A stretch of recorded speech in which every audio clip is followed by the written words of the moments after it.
नमस्कार प्यारे दोस्तों, स्वागत है आप लोगों का आपके अपने चैनल आईएएस विजन में। और आज जिस टॉपिक के बारे में हम लोग बात करने जा रहे हैं वो है गवर्नर का office, means office of governor.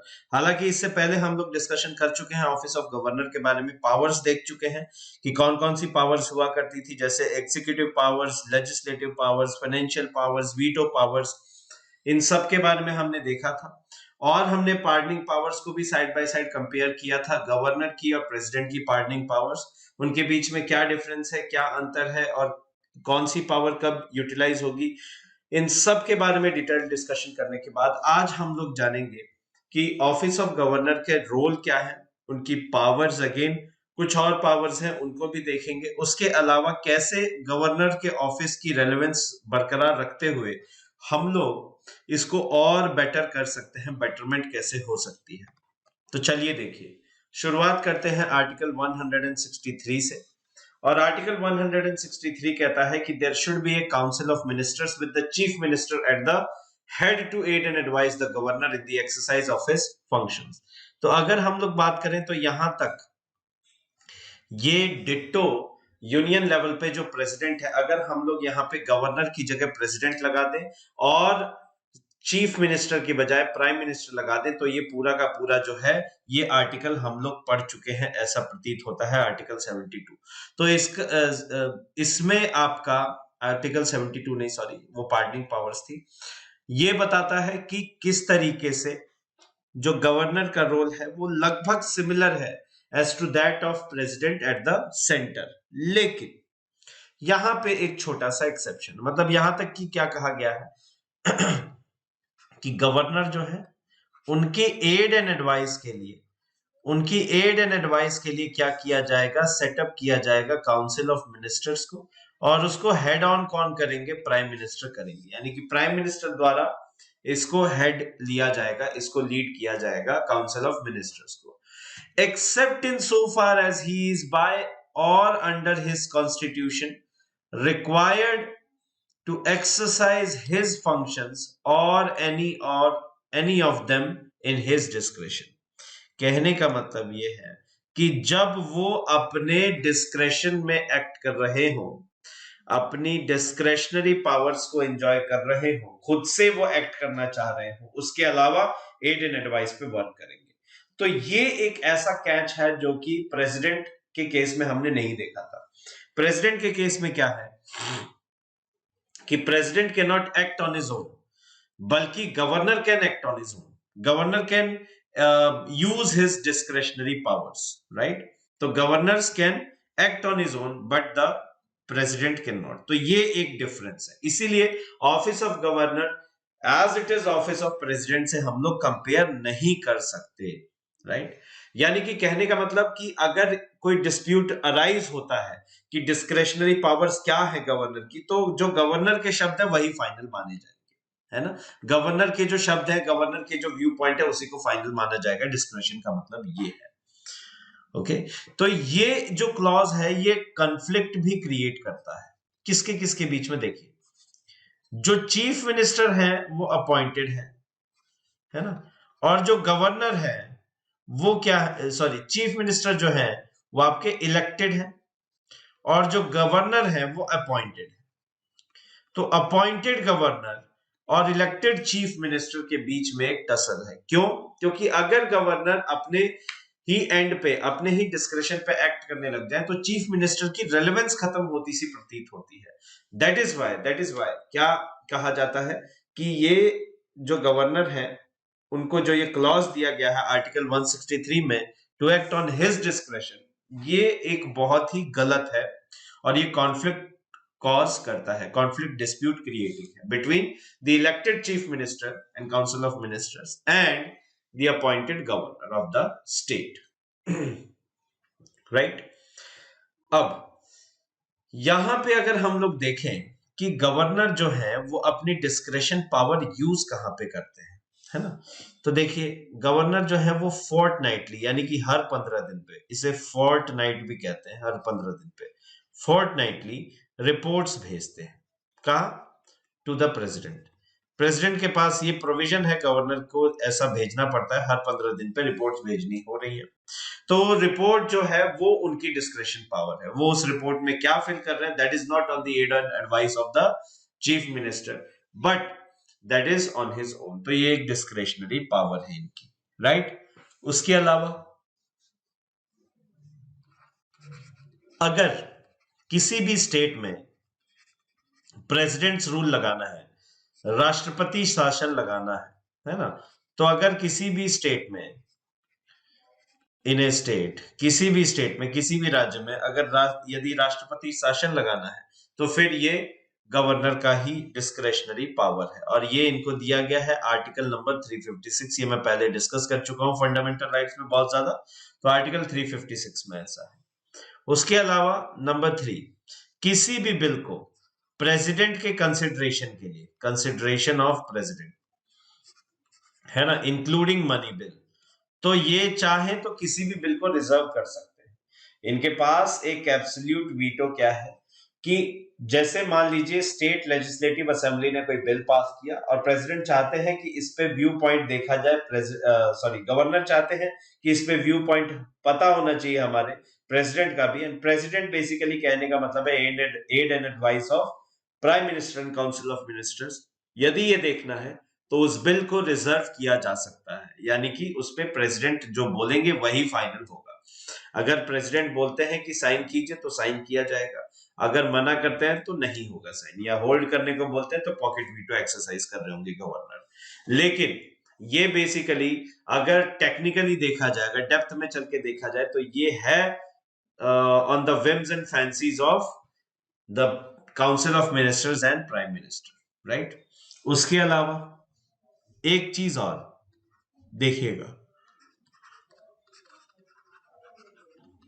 अगर मान लीजिए लोकसभा एक बिल पास करती है जिससे कि वो ऑल्टर करना चाहती है पावर्स ऑफ जुडिशियरी, जुडिशियरी के पावर्स को ऑल्टर करना चाह रही है ना, या फिर हम यूं बोले कि हाई कोर्ट के जजेस की पावर्स को वो ऑल्टर करना चाह रही है, तो ऐसा बिल जरूरी है, इसको तो रखना ही रखना, मस्ट बी रिजर्व, इसको तो रिजर्व रखना ही रखना है ना, for the president's approval, president's concern. तो प्रेसिडेंट का कंसर्न जानने के लिए ऐसे बिल्स को जो जुडिशियरी को ऑल्टर करता है या हाई कोर्ट की एफिशिएंसीज को ऑल्टर करता है, उनके रूल्स एंड रेगुलेशंस, उनकी पावर्स को ऑल्टर करता है, तो ऐसा बिल तो जरूर से जरूर गवर्नर को रिजर्व रखना होगा। किसके लिए?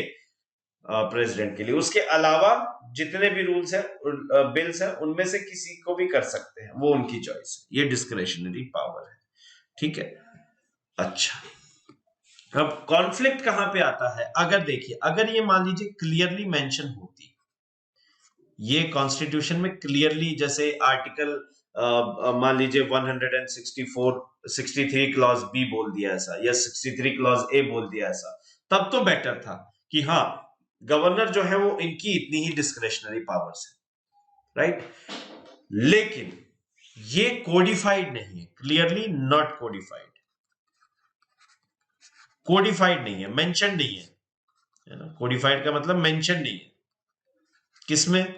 इंडियन कॉन्स्टिट्यूशन बुक में, ठीक है।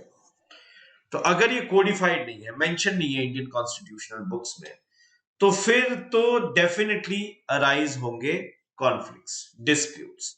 और इसी में से देखिए, जब भी गवर्नर जो है वो डिस्क्रेशनरी पावर्स का इस्तेमाल करते हैं, किसमें? देखिएगा, बताता हूं। अगर वो डिस्क्रेशनरी पावर्स का इस्तेमाल कर रहे हैं, पहला जैसे अपॉइंटिंग अ चीफ मिनिस्टर। अब आप बोलेंगे कि सर चीफ मिनिस्टर को इलेक्ट करना, चीफ मिनिस्टरियल कैंडिडेट प्रपोज किया जाता है विनिंग पार्टी द्वारा, और इसको इलेक्ट करने का काम तो गवर्नर का है, फिर ये कैसे वायलेशन में आएगा? सुनिए, मैं एक एग्जांपल के थ्रू बताता हूं। कर्नाटका इलेक्शंस हुए थे, बीजेपी, किसी को क्लियर बहुमत नहीं मिली थी, हाँ बीजेपी के पास सबसे ज्यादा सीट्स आई थी, और जबकि आईएनसी इंडियन नेशनल कांग्रेस और जनता दल सेक्युलर जेडीएस, इनके पास में मेजॉरिटी थी दोनों को मिला के, तो इन्होंने एक सरकार बनाने का प्रपोजल दिया।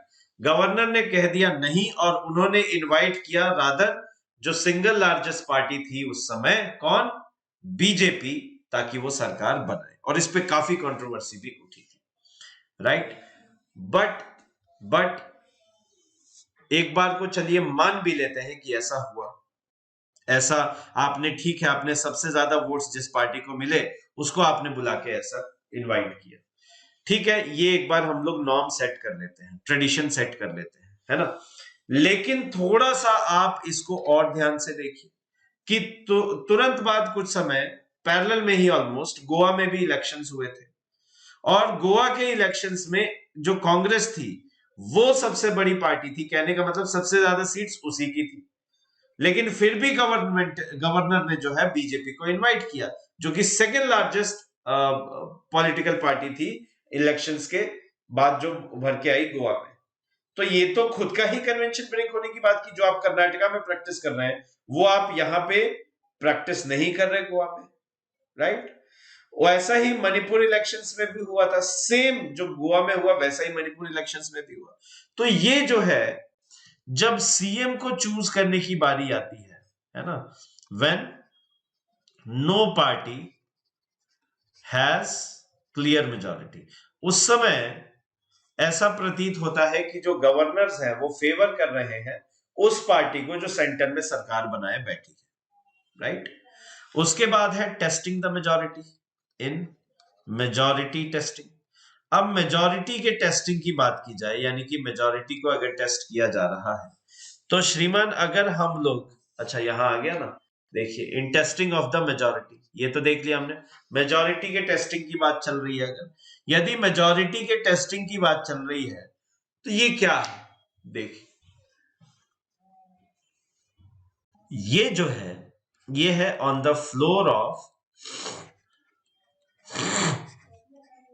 Legislative assembly. एक चीज देखिए, राजस्थान में कुछ समय पहले सचिन पायलट जी जो है, जो डिप्टी सीएम थे, उप मुख्यमंत्री थे, उन्होंने सीएम अशोक गहलोत, मुख्यमंत्री अशोक गहलोत के खिलाफ बगावत कर दी, बागी हो गए वो, रिवोल्ट कर दिया। और उसके बाद में जो गवर्नर है उन्होंने लोकसभा सेशन के लिए उनको कहा गया सीएम द्वारा, ठीक है, सीएम ने रिक्वेस्ट की कि साहब आप लोकसभा का सेशन, लोकसभा बोल रहा हूं, लेजिस्लेटिव असेंबली का सेशन कन्वीन कीजिए ताकि मैं अपनी मेजॉरिटी प्रूव कर सकूं। लेकिन उनके कहने के बावजूद अशोक गहलोत के इसको कन्वीन नहीं किया गया, राइट। उसके अलावा कुछ एमएलएस जो है कर्नाटका के गवर्नर को एक लेटर लिखते हैं, कर्नाटका के एमएलएस, और कहते हैं कि उस समय के चीफ मिनिस्टर एसआर बोम्मई, उन्होंने अपनी मेजॉरिटी खो दी है, कॉन्फिडेंस खो दिया है, और उनको तुरंत प्रभाव से हटाया जाए।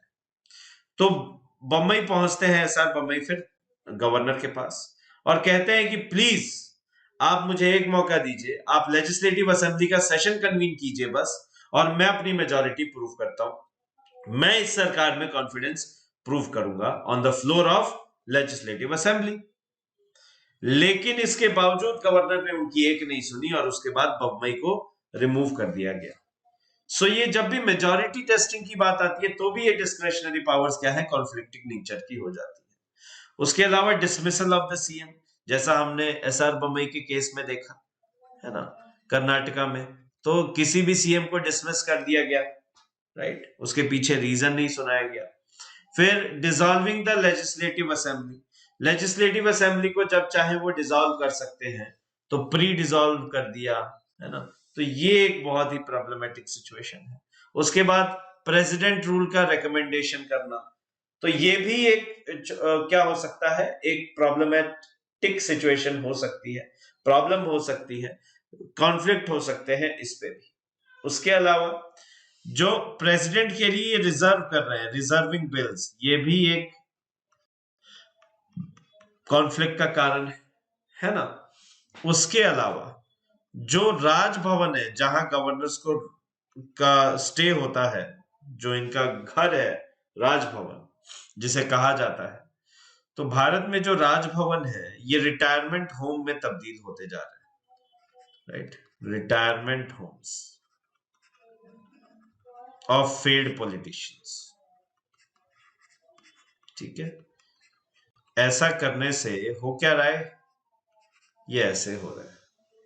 तो जैसे कि फॉर एग्जांपल अगर हम लोग बात करें तो नजमा हेपतुल्ला 75 साल की हो गई। इस जो अभी यूनियन गवर्नमेंट है उसमें एक अनरिटन रूल है, अनसेड रूल है कि अगर आप 75 क्रॉस करते हैं तो फिर आपको मिनिस्टर की पोस्ट नहीं दी जाती है और फिर आप एंजॉय करते हैं दूसरे पर्क्स। जैसे कि नजमा हेपतुल्ला 75 साल से अबव जब वो हो गई तो फिर उनको गवर्नर ऑफ मणिपुर बना दिया गया। कलराज मिश्रा को इसी प्रकार से 75 साल के होने के बाद गवर्नर। तो ये क्या हो रहा है, इन सब कारणों की वजह से एक ओल्ड एज होम या रिटायरमेंट होम बनता चला जा रहा है राजभवन, जो कि सही नहीं है हरगिज भी। And we should do something about it when the time is right. अब जरा हम लोग देख लेते हैं सरकारिया कमीशन और उसके प्रोविजंस। तो सबसे पहले सरकारिया कमीशन की आवश्यकता क्यों? देखिए 2016 की बात है, अरुणाचल प्रदेश 2016 में इंडियन नेशनल कांग्रेस ने गवर्नमेंट बनाई, ठीक है।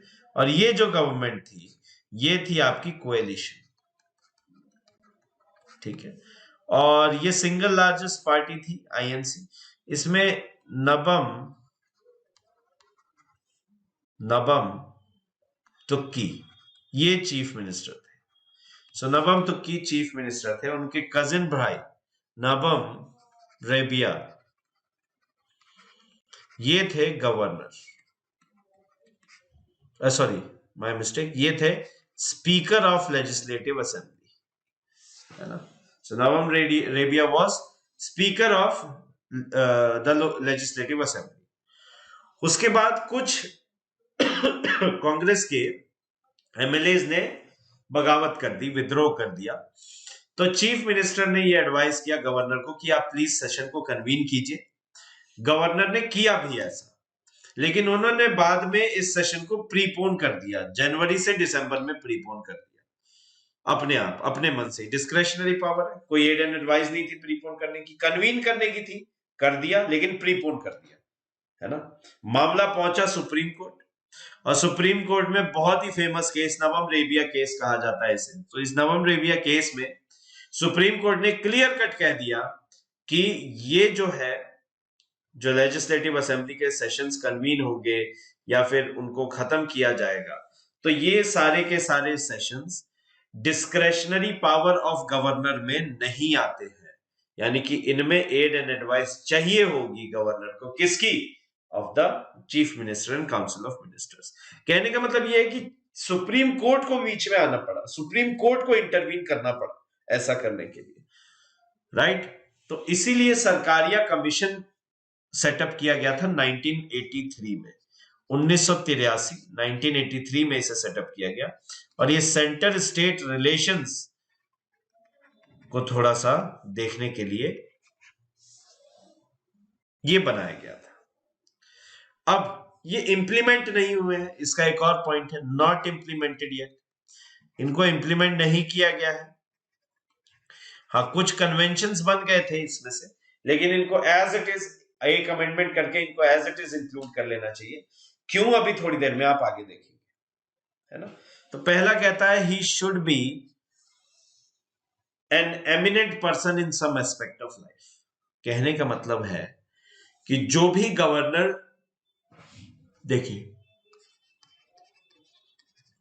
जो भी गवर्नर अपॉइंट किए जा रहे हैं वो किसी ना किसी एस्पेक्ट में एमिनेंट होने चाहिए।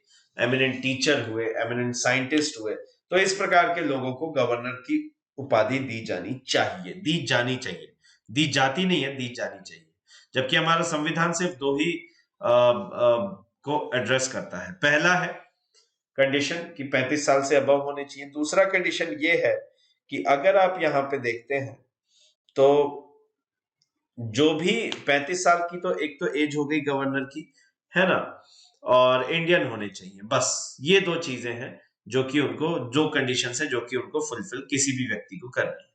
उसके बाद ये जो पर्सन है आउटसाइडर होने चाहिए स्टेट से आउटसाइडर होने के पीछे का कारण ये है कि अगर स्टेट के नहीं होंगे तो बहुत ज्यादा अटैच नहीं होंगे तो रैशनल डिसीजंस ले पाएंगे, राइट, इरेशनल नहीं होंगे।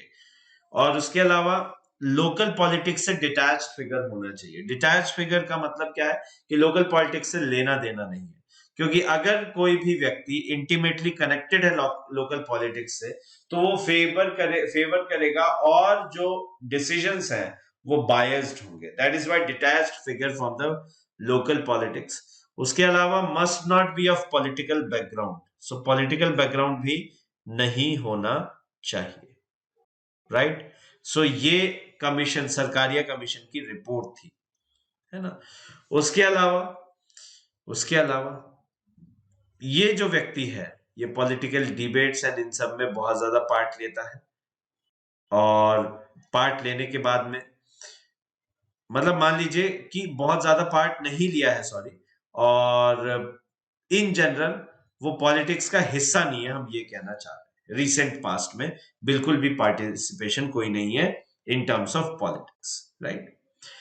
उसके अलावा जो रूलिंग पार्टी है उसका मेंबर नहीं होना चाहिए, रूलिंग पार्टी मेंबर ये नहीं होना चाहिए, है ना। क्यों? क्योंकि फिर टसल होगा, क्योंकि वो मेंबर की लाइबिलिटी फिर आंसरेबल है वो रूलिंग पार्टी को। तो डेफिनेटली वो जो ऑपोजिंग पार्टी है, मान लीजिए अभी बीजेपी है सेंटर में एंड कांग्रेस की सरकार बनी है राजस्थान में, और जो गवर्नर है अगर वो पॉलिटिकल पार्टी से होते हैं तो फिर टसल होना ही होना है, कॉन्फ्लिक्ट होना ही होना है। इसलिए ये अमेंडमेंट्स सुझाए गए बाय सरकारिया कमीशन, यही चेंजेस उन्होंने सुझाए थे। उसके अलावा यहां देखा जाए तो सीएम को कंसल्ट करना भी जरूरी है, सीएम कंसल्टेशन भी आवश्यक है, ठीक है। सीएम के साथ जब भी अपॉइंटमेंट किया जा रहा है गवर्नर का तो सीएम के साथ एक होना चाहिए कि उनका भी जो व्यू पॉइंट है उसको कंसिडर किया गया। उसके अलावा सबसे इंपॉर्टेंट आता है सिक्योरिटी ऑफ टेन्योर। देखिए सोचिए, एक तो ये कौन है, गवर्नर, कनेक्टिंग लिंक है किसके किसके बीच में, सेंटर और स्टेट के बीच में, तो ये अहम भूमिका प्ले करते हैं। उसके अलावा आप क्या कर रहे हो कि अपॉइंट करवा रहे हो किससे, प्रेसिडेंट से, यानी कि definitely on the aid and advise of prime minister headed by council of ministers. लेकिन आप इन्हें सिक्योरिटी ऑफ टेन्योर नहीं दे रहे, ये प्लेजर ऑफ प्रेसिडेंट पे है। तो इसका मतलब है कि आप डीपॉलिटिसाइज कहीं ना कहीं नहीं कर रहे हैं, आप पॉलिटिसाइज कर रहे हैं ऑफिस ऑफ द गवर्नर को। तो उसकी सैंक्टिटी, उसकी जो पवित्रता है उस पे उसको आप नापाक किए जा रहे हैं ऐसा करके। सो सिक्योरिटी ऑफ टेन्योर बिल्कुल होना चाहिए जी, बिल्कुल होना चाहिए। तो ये सरकारिया कमीशन की फाइंडिंग्स थी। उसके बाद आता है need for office of governor in India. Governor in India मतलब इंडिया में गवर्नर की नीड ही क्या है। थोड़ा सा हम लोग हिस्ट्री से चलते हैं और हिस्ट्री के अकॉर्डिंग अगर हम लोग देखें तो और अच्छे से समझ पाएंगे। जैसे कि यहां पे बात की जाए गवर्नर ऑफ इंडिया एक्ट 1935, ठीक है। इसमें क्या कहा गया, इसमें इन्होंने सबसे पहले तो लोकल प्रिंसली स्टेट्स बनाए, और लोकल प्रिंसली स्टेट्स को इन्होंने क्या किया, लोकल प्रिंसली स्टेट्स में डिवाइड कर दिया था। तो वैसे ही लोकल प्रिंसली लेजिस्लेटिव असेंबलीज बनाई इन्होंने, ठीक है, जो कि अपने लिए लॉ पास कर सकती थी। लेकिन इस चीज को इंश्योर करने के लिए कि जो ब्रिटिश क्राउन है, जो ब्रिटिश राज है, उसकी हेजेमनी बने रहे, उसकी जो है प्रेजेंस बने रहे इंडिया के पॉलिसी मेकिंग में भी, इन्होंने गवर्नर को डिप्लॉय किया। और जो गवर्नर है वो इस इक्वेशन में इंसर्ट होने के बाद में जो क्राउन है उसके ही फेवर में वर्क करता था। जैसे मान लीजिए कोई बिल पास किया legislative assembly of local princely states, तो क्या होगा कि वो जो बिल होगा वो अगर फेवर में नहीं है, राइट, फेवर में नहीं है ब्रिटिश क्राउन के, तो उसको वो कैंसिल कर सकते हैं। तो ये था बेसिकली। और उसके अलावा अब सवाल ये उठता है कि इंडिपेंडेंस के बाद में फिर जो ये एक्ट, ये गवर्नर का ऑफिस है, इसको रखने की क्या जरूरत है? अबॉलिश कीजिए। ये हमारे बहुत सालों के ऑपरेशन को दिखाता है, उसका इंडिकेटर है, राइट। अब तो ये रिक्वायरमेंट थी, ये कहा गया और कहा जाता आ रहा है बहुत लोगों से, बहुत लोगों द्वारा। अब हम लोग जरा ना कॉन्स्टिट्यूएंट असेंबली की डिबेट्स को जरा समझ लेते हैं कि गवर्नर के ऑफिस को लेकर क्या डिबेट थी। एक बहुत ही एमिनेंट पर्सन थे उसमें, केटी शाह। केटी शाह कहते हैं कि गवर्नमेंट जो है वो हमेशा बायस्ड रहे, गवर्नर जो है वो हमेशा बायस्ड रहेगा। उसके पीछे दो कारण है, बायसनेस ऑफ गवर्नर। तो उसके बायसनेस होने के पीछे क्या कारण है? पहला, आप मान नहीं रहे, आप गवर्नर को, राइट, आप क्या है कि यहां पे गवर्नर को जो रख रहे हैं, है ना, गवर्नर को जो आप रख रहे हैं, इससे क्या होगा? एक तो आप रख रहे हैं डॉक्ट्रिन ऑफ प्लेजर के अकॉर्डिंग टेन्योर, है ना।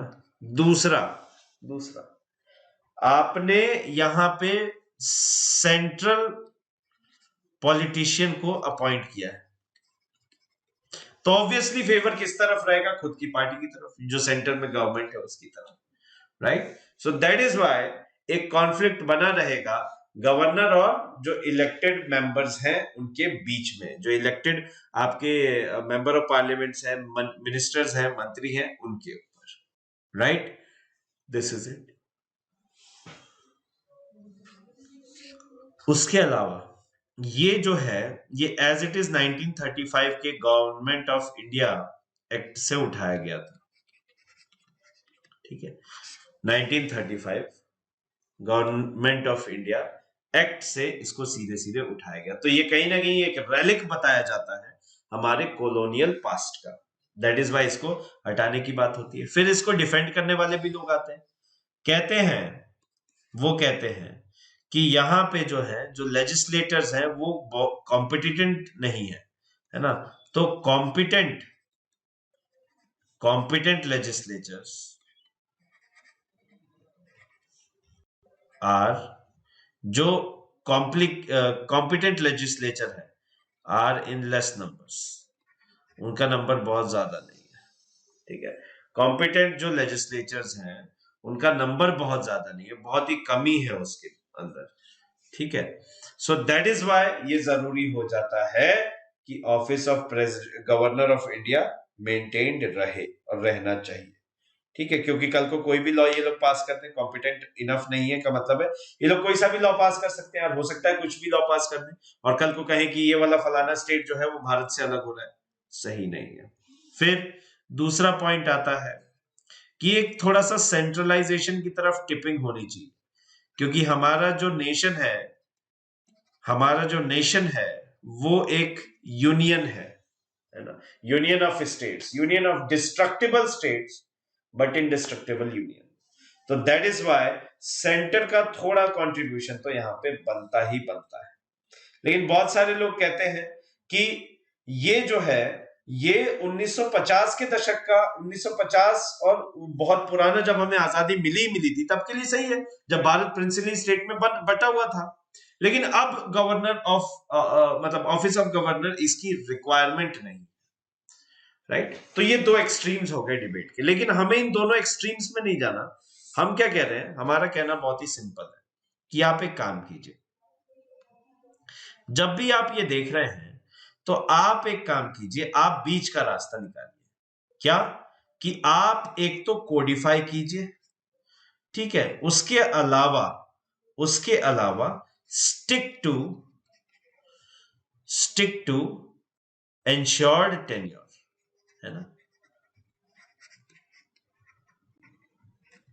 राइट। आप कोडिफाई कीजिए, जरूरत है, उसके बाद आप एक टेन्योर जो है वो फिक्स कर दीजिए। अगर आपने ऐसा कर दिया तो फिर काम हो जाएगा। और कई लोग फिर ये कहते हैं कि क्यों ना हम लोग ये जो देखो काम क्या है इनका, चीफ मिनिस्टर को अपॉइंट करना। अगर चीफ मिनिस्टर को अपॉइंट करना ही इनका काम है तो वो हम लोग हाईकोर्ट के किसी सीनियर मोस्ट जज से करवा लेते हैं या चीफ जज से करवा लेते हैं, राइट। इसको बस एक सेरेमनी रखने देते हैं, लेकिन ये सही नहीं है ना। तो इसीलिए जरूरी है कि आप ये दो चेंजेस कीजिए, एक तो कोडिफाई कर दीजिए, मतलब मेंशन कर दीजिए क्लियरली डिस्क्रीट रूप से कि कौन सी डिस्क्रिशनरी पावर्स है गवर्नर की, दूसरा उनके टेन्योर को फिक्स कर दीजिए, राइट। क्यों क्यों जरूरी है governor of office of governor in India according to me, क्योंकि कई बार गवर्नर ही है जिनको मैनेज करना पड़ता है कि स्टेट और यूनियन इसके बीच में लिंक सही रहे। इन्हीं को तय करना होता है, गवर्नर को ही तय करना होता है कि कब प्रेसिडेंट रूल लगेगा नहीं लगेगा, और जब प्रेसिडेंट रूल लग गया तो एग्जीक्यूटिव यही है। सो दैट इज वाई ये जरूरी हो जाता है कि ऑफिस ऑफ गवर्नर जो है इन इंडिया मैंडेटरीली रहने चाहिए, राइट। इसके अलावा आप कुछ अमेंडमेंट्स और सजेस्ट कर सकते हैं, जैसे कि जो पोल्स हुए, इलेक्शंस हुए, उससे पहले अगर कोई अलायंस बन गया है और वो उसकी मेजॉरिटी है, आप उसको इनवाइट कीजिए। अगर ऐसा नहीं है, अलायंसेस नहीं बने थे, तो आप एक काम कर सकते हैं, आप जो करंट मतलब जिस पार्टी के सबसे हाईएस्ट वोट्स आए हैं, जैसे मान लीजिए 200 सीटों पे इलेक्शन हुआ, जिनमें से 75 सीटें आई हैं बीजेपी की, 40 आईएनसी की, और 60 आई हैं किसकी, let's say TMC, for example, just एक एग्जांपल। तो आईएनसी टीएमसी अगर कोएलिशन में थे पहले तो उनको बुलाइए, नहीं तो फिर बीजेपी को बुलाइए। तो प्रेफरेंस ऑर्डर ये रखिए, राइट। और उसके बाद अगर ये भी नहीं हो पा रहा है, अगर फिर भी सरकार नहीं बन रही है, तो आप एक काम कीजिए, आप एक पोस्ट इलेक्टोरल कोएलिशन को बुलाइए, यानी कि वो लोग जिनका कोएलिशन बन चुका है आफ्टर इलेक्शन, राइट। जैसे कि बीजेपी का था महाराष्ट्र चुनाव में पहले शिवसेना के साथ, लेकिन अब शिवसेना एंड इंडियन नेशनल कांग्रेस है। सो इस तरीके से प्रेफरेंस दी जानी चाहिए गवर्नर द्वारा, ताकि कॉन्फ्लिक्ट मिनिमम हो सके और ऑफिस की सैंक्टिटी को बरकरार रखा जा सके, एंड इंपॉर्टेंस गवर्नर की वैसी की ही वैसी रहे, जैसी सोची थी, जैसी एनविसाज की थी, एनविजन की थी हमारे फोर फादर्स ने, कॉन्स्टिट्यूशन फ्रेमर्स ने, कॉन्स्टिट्यूशन मेकर्स ने। उम्मीद करता हूं इसी के साथ आपको ये लेक्चर बहुत पसंद आया हो। स्टेट लेजिस्लेचर वाली सीरीज यहाँ पे समाप्त होती है। वीडियो को अगर आपने एंजॉय किया है तो प्लीज इसे लाइक बटन को प्रेस कीजिए, शेयर कीजिए दिल खोल के, एंड जितना हो सके अगर आप नए हैं तो चैनल को दिल खोल के सब्सक्राइब जरूर करें। सो मिलते हैं अगले लेक्चर में, तब तक के लिए जय हिंद, जय भारत, वंदे मातरम।